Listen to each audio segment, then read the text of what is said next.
As you can see now, we have the website, or the page we modified. In the last video, we talked about saving this first page as your index.html.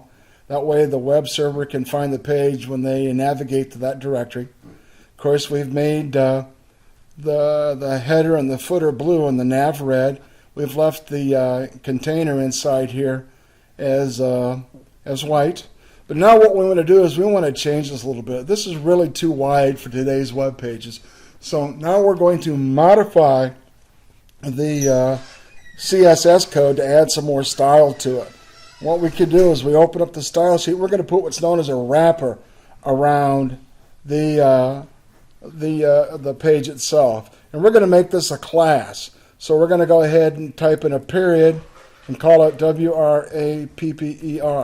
So now we know that that's a wrapper, all right? And what's going to happen is that wrapper is going to take on these different attributes.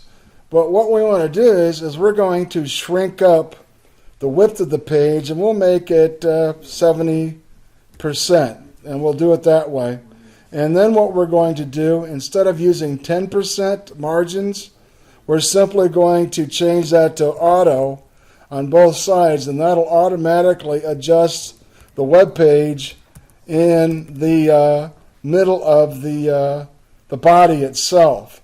So the only thing we have to do now is we need to go down to the HTML side, and we need to go just below the head to the body, and we're going to type that in there. And we've already got the div class equals wrapper. I've already put that in.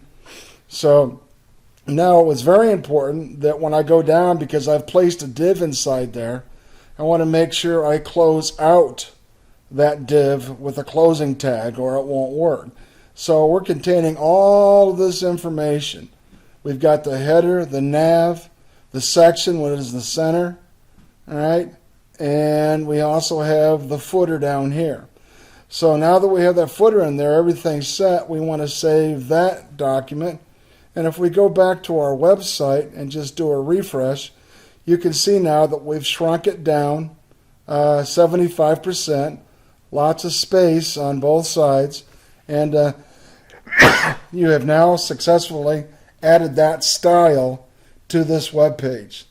When we come back, we're going to pick up on working with divs and sections and floating them left and right and adding more content to it. So take a break, and we'll see you in a few minutes.